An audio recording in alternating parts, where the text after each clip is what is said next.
अम्मा बाद फ़अऊज़ु बिल्लाहि मिनश्शैतानिर्रजीम बिस्मिल्लाहिर्रहमानिर्रहीम। मोहतशम नाज़रीन व नाज़िरात, सामीन व सामियात, आली मर्तबत उलमाए कराम, अस्सलामु अलैकुम व रहमतुल्लाहि व बरकातुहू।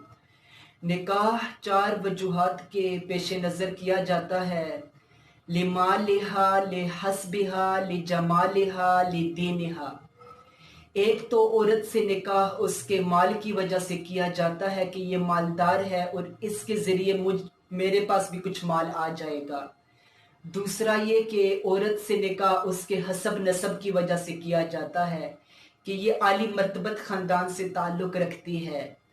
तीसरा ये कि किसी औरत से निकाह उसके हुस्न जमाल की वजह से किया जाता है। और चौथा ये कि किसी औरत से निकाह इस वजह से किया जाता है कि ये दीनदार है। हजूर अलैहिस्सलाम ने फरमाया कि दीन की वजह से निकाह करने वाला कामयाब है।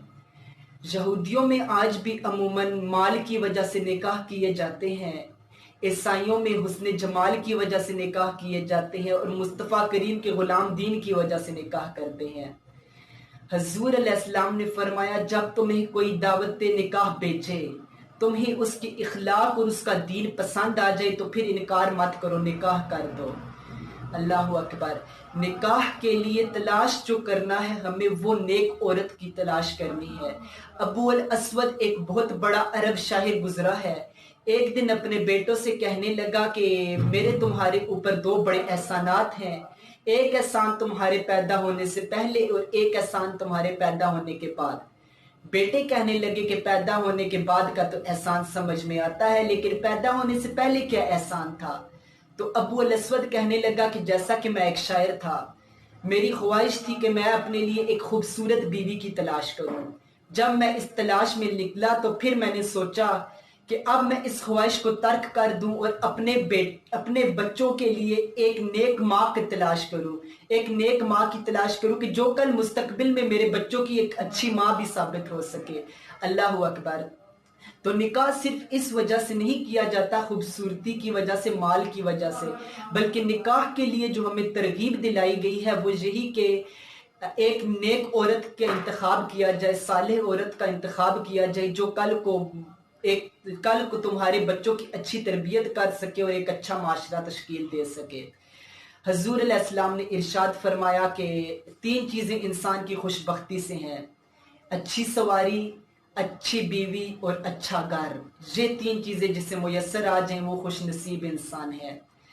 जब इंसान निकाह करता है तो शैतान वावेला करता है, शैतान परेशान हो जाता है, क्योंकि शैतान का जो बड़ा जाल होता है वो नौजवानों को फांसने के लिए होता है कि नौजवानों को राह से हटा दिया जाए। नौजवानों को राह से हटा दिया जाए तो जब कोई नौजवान निकाह कर लेता है तो शैतान परेशान हो जाता है कि इसने अपने आप को मुझसे बचा लिया। बल्कि एक हदीस में आता है कि जब कोई शख्स निकाह करता है तो उसका आधे दीन की हिफाजत का जिम्मा अल्लाह ने ले लिया है और आधे दीन के मामले में वो अल्लाह से डरे।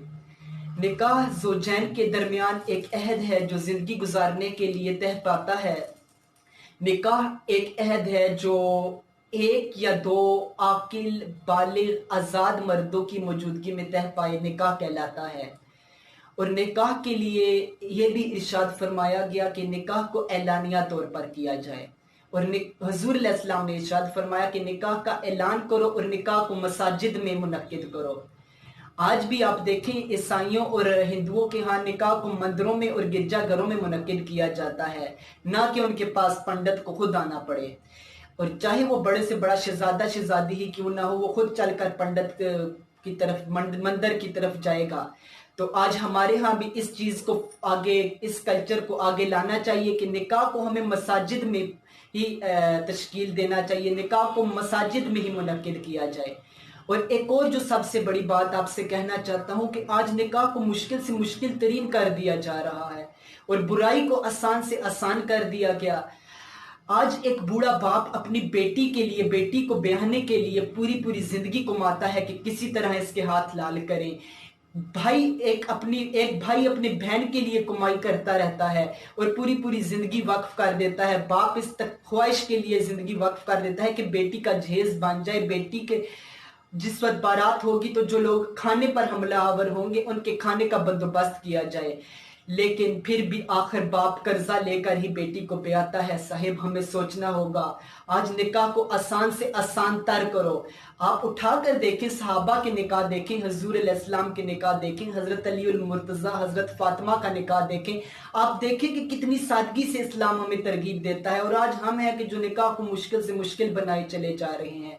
और एक और जो बात माशरे में इस वक्त बहुत अरूज पकड़ती जा रही है, और ये सबसे फसाद की जड़ ही इधर से पैदा होती है। लोग कहते हैं कि बेटा पांव पे खड़ा हो जाए तो निकाह करेंगे, और जो एक बात सबसे बुरी बात कही जाती है माशरे में कि जो बेटी हमारे घर आएगी हम उसको किधर से खुलाएंगे।